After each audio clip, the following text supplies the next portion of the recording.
and open up your camera. There she is. Welcome, gorgeous. How are you? Good morning. Super Good happy to have you morning. here, being first in the morning. Welcome, welcome. Welcome. I think I was first last time too. It's exciting.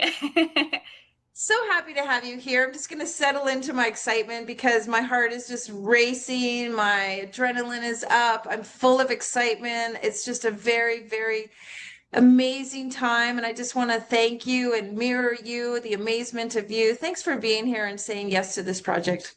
Oh, I'm honored. And like you said earlier, it's been years in the making, but it feels like the perfect timing for it. So I'm actually more excited than ever that we're talking about this now. I want to say thank you to that because a lot of people don't know, they think most people do know that it takes a long time to publish a book. Mhm. Usually, we can do them fast in Ignite Publishing. We do a book in 4 to 6 months. But this particular book, I think we're going on almost 3.5 years. The Mhm. idea came to me. I wanted to ignite humanity. I wanted to collect the stories. And a lot of things that happened in 2022, coming off of COVID, 2023, Mhm. 2025 was a challenging year for a lot of people. What's been unfolding for you? What have you witnessed? Let me ask you that better. What have you witnessed since the beginning of this idea to what's happening now in the world? I think before I felt a small community of people around me and online that wanted to make an impact, that felt like they could make a difference in the world or wanted to. But it wasn't like really loud. It wasn't really loud. It wasn't Right. everyone. And I feel like over the last couple of years, there's been so much tension and turmoil and uncertainty and frustration with each other and ourselves and the world that all of a sudden everyone's like, wait, I actually do want to make an impact. I do want to make a difference. I can make a difference. And now people are just kind of coming in a little bit and saying, what can I do to make the world a better place? What can I do to make it a kinder place? How am I going to leave my impact? So I think that just looking around us for the last 2 years, it's like, this doesn't feel good. And this Mm, doesn't feel right. I've told myself a lot lately, and I don't know who first said this, but it's always darkest before dawn. mm, And I've been like, mhm. feels really dark. But I'm like, that's right before dawn. And everyone all of a sudden is like, I want to shine my light. I want to help put more light into the world. And it's a really exciting time, just feeling like everyone's awake and they want to give back and they want to ignite humanity in their own way, which is exciting. I think you're so correct. I mean, people for a long, right, especially 2022 and 2020, we were still kind of in the residual of fear and Yes. self-preservation. We were still getting our bearings again. Everybody was still sort of trying to figure out. Enough time has passed now where we realize, okay, there's nothing to fear. What there is how can we be functional? How can we be Yes. effective? How can we be proactive? And I think that's really the dawn of the turn. What you said, the darkness before the light, really there was this, I think for me, and I could say for a lot of the authors that went through this experience, we were getting over the fear of what if or what's next or what's Hmm. what's going to happen, and now it's what's possible or what are we Hmm. capable of or what's next. When you think about igniting humanity, and I've had a lot of people ask me this, like, well, what does that really mean? And so I'm going to ask all the authors today, when you think about igniting humanity, like, what does that really mean to you? Because it's a Hmm. great set of words. But there are people who are like, well, that seems so big and impossible. What does Yeah. that really mean? That's a really good question. I'm gonna take this back to coaching because a lot of times Mhm. when I'm coaching people, they have all these like I am not enough or I can't or whatever it may be. And what I always tell people to do is go look at the people you admire and look at their story. And it's usually struggle to triumph. And in that triumph is making the world a better place in some way, shape, or form. So I think igniting humanity is letting everyone kind of see that no one's perfect. No one has a perfect background or experience, but we can all make a difference in the world. And I don't care what anyone says. We all want to know we left the world better than we found it. We all want to know that our life mattered and we made an Mm, impact. mhm. And so to me, igniting humanity is, I used to give people like examples that are very famous. Look up these stories. But then I realized not everyone wants to be a billionaire. Not everyone wants to be a celebrity. You can do it in a small way. So for me, being a part of this book is my way to show that I can ignite humanity in my way. And that may not be on some grand stage, but it matters to me and it lights my soul up, in such a big way and it helps others. So I guess for me, it's kind of bringing it back to like a smaller, more relatable way Mm-hmm. that Mm-hmm. everyone can make an impact. It doesn't matter who you are. You just have to follow that thing in your heart that feels so good and do it to make the world a better place. And when the world's happier and you're happier, everything's better. Well, I want to confess, I had the same feeling like it's, celebrities and Yep. famous people and people who are, already in the media. Yeah. And I really got the slap in the face to say, actually, wake up because every single person Hmm. has the ability to Yes. ignite another life every day, multiple ways, holding the door for somebody, offering Yep. some change to somebody on the street who needs it, smiling for a child, listening to somebody when they're Hmm. suffering. We all have the ability to ignite lives, and it's not about fame or wealth. Mm-mm. It's a different kind of wealth. It's, really an internal Absolutely. wealth. And you're right. Like when you make a connection with somebody on a deep, saturated level, Hmm. instead of just a flashy, I'm on stage and they're all Hmm. down there. I think that has such a richer experience. And I think, I don't know if it's the younger generation, but they're not as impressed with the celebrity and all Yeah. that stuff that our generation was really into. I think they like authenticity. I Mhm. think they care about how the world is going. And I don't know that my generation cared as much about that.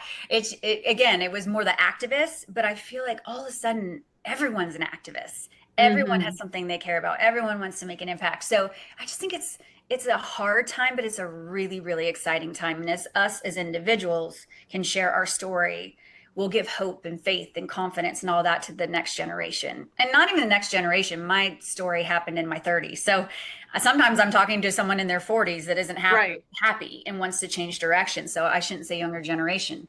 Any generation that isn't happy or satisfied where they are, you can make a change. All my stuff started in my 30s. Yeah, and it's so true that one of our greatest, human expressions is evolution. Like we want Yep. to evolve. We want to be the better version of ourselves. You dipped into that there are people who are famous, and that lends itself a little bit to, and I'm learning the word more historical, our historical figures who have made a historical impact. Yes. Who did you align with or mention in the book? Who was your historical figure? Dr. Barute. I Yeah. love her. And I actually had the honor of meeting her because I worked at Sea Shepherd and she was on our advisory board. And this will go into some of what we're talking about. But I'm like, she's one of those people they'll write about in the textbooks. You know what I mean? She's going to be a part of history in protecting orangutans. But I always say, well, I don't want to say too much too soon before you ask questions, but she's not led by ego, she's led by impact. And I Hmm. find that so amazing because Jane Goodall is such a household name and got all the media and all the coverage and all the donations, even Diane Fossey, and they're called the primates, and she never gave up on protecting orangutans when everyone else Hmm. was doing other animals, even when it was hard to get money because people like Jane Goodall, where there's nothing wrong with her, but she did get all the limelight. But Barute was just impact, impact, impact. And it didn't matter how hard it was to raise the money or how much pushback. She just was relentless. And I just find that so admiring that you do it for your heart and for the impact rather than for your ego and recognition. Well, two things I want to say. Like, I love that you chose her because she's someone I didn't know about, and Hmm. maybe a lot of mainstream doesn't know about her. Yes. So I love that because you brought exposure and spotlight to somebody who truly deserves it. They did make an Hmm. impact for humanity, even though it was the preservation of orangutans. That ecosystem, orangutans, and the whole Exactly. understanding of animals is so important for humanity. But I also did love reading about her and learning about her, and she was relentless. I mean, they were, attacked, and they were under, like, there Hmm. was fear of their lives because they were there was pushback from the Yes. poacher. Like there was a lot of things that she did just nonstop, never give up, don't Hmm. need any of the limelight, don't need any recognition. This is what I want to do. This is Yep. what I'm focused on. And I think that is a true example of somebody wanting to ignite lives and ignite humanity. So I love that you chose her because Yeah. she's totally different and Yeah. doesn't, we don't all know who she is. So beautiful. Exactly. And she, all her professors said she couldn't do it started from the very beginning, from your professors saying it's not possible to then being in Borneo and like you said, your life's endangered, the animals are endangered, the habitat's endangered, but she's not going anywhere. And Mm. again, you're just fighting for every dollar because there's so many causes that are important. But she's real. I love the word relentless, and she was just absolutely relentless, and I admire that. You know, it's kind of neat too, because I think a lot of us have had someone in our lives, i.e., professors or doctors or media or someone in our lives who said, that's, you can't do that. That's not going to work out. What are you thinking? You're Mhm. crazy. Like all of those negatives, I call them. Um, so that's why the story is so great and relatable, is because all of us can think of a time where someone in our lives said we couldn't do it. Share a little bit about the plot line of your story that you Yes. talked about. Okay. So this goes back to my 20s, and this is a whole courage over comfort, heart over ego is kind of like my whole thing about this story, is because I was offered the opportunity to have my own reality show. And my ego was like, this is amazing. Everyone's going to think I made it. They're going to think I'm so smart. I'm in the, glamorous red carpets and celebrities and all of that. But something inside me was pulling me towards a different job opportunity I received at the same time. But it was very corporate, very intimidating, overwhelming. I did not feel prepared. I actually really wasn't prepared. And I was struggling between the path that felt right in my heart and then the ego. And it was my mom that said, whatever you're scared is probably worth doing. And I just didn't Mm, understand that. Why do you want me to do the thing I'm scared to do? I'll probably fail.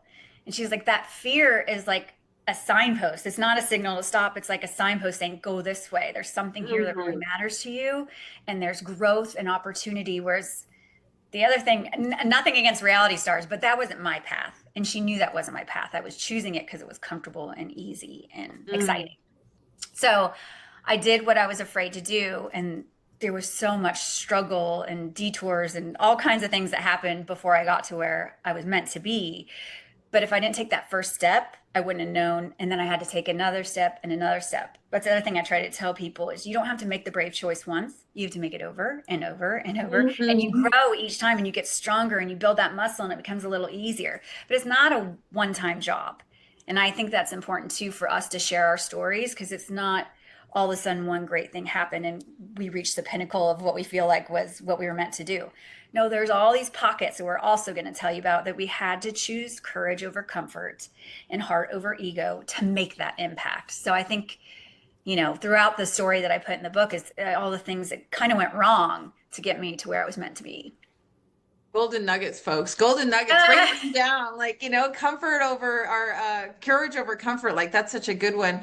And Mhm. it's true. I read a book really interesting about primary greatness versus secondary greatness. And what you're Mhm. saying, like, the ego really loves the secondary greatness of the flash and the splash and Yes. all of that. But the primary greatness really is about doing what is in your heart, what you value, what will help others, what will make a significant impact. And so, bravo for you choosing and taking that choice and then writing about it, because many people are toggling between what their heart calls them and then, of course, what the ego says. Oh, wouldn't that be fun?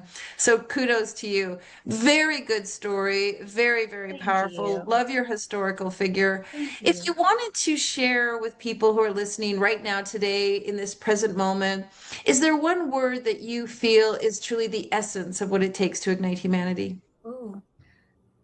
I don't, authenticity feels too plain, Mm. but I think when you're authentic to your soul and your heart and your love and I just think I never thought about this before. I wish I knew this question was coming, but the first word that came to my mind is be authentic to yourself. And if you're authentic, you can never go wrong. I'm You're writing that leading from down. the heart, you can never go wrong. And you'll always put good into the world.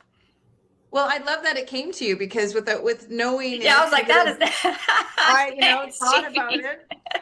And then what just came forward is probably the real truth. And I think now more than ever, people do want authenticity. I think authenticity is a fabulous currency. Be who Mhm. you are. I always tell people, I just be myself, because it's way less work to remember how to be Yes. anybody else. Yeah. Well, Way even less Dr. effort. Barute, when I asked her one time, I'm like, how do you do this? How do you make this impact? And she goes, you find one thing that you're passionate about and you stick to it. And I'm like, that's what's going to end her up in history books. But that's not me, actually. Like, I got that advice from someone I really cared about, but I care about kids and animals and the environment and veterans and the homeless. And I'm like, actually, my impact is going to be trickled a little bit here and there. So even when there's someone you admire, their path isn't your path. Mhm. It was such great advice for someone, but it wasn't my advice. So even that, I always try to like again, going back to in my heart, my soul, my mind, not comparing myself to anyone else, even the people that are super successful that I admire. Listen, the answer is within you on what's right for you. Amen. Well, you're an international best-selling I'm so excited. Yay! Thank you for everything. I'm so author. honored to be a part of this book. I really am. And it's Thank going to you. make an impact. It really will. Amen. It is just the seed planted to Yes, bloom into something great. Thank you so much. absolutely. Love to you.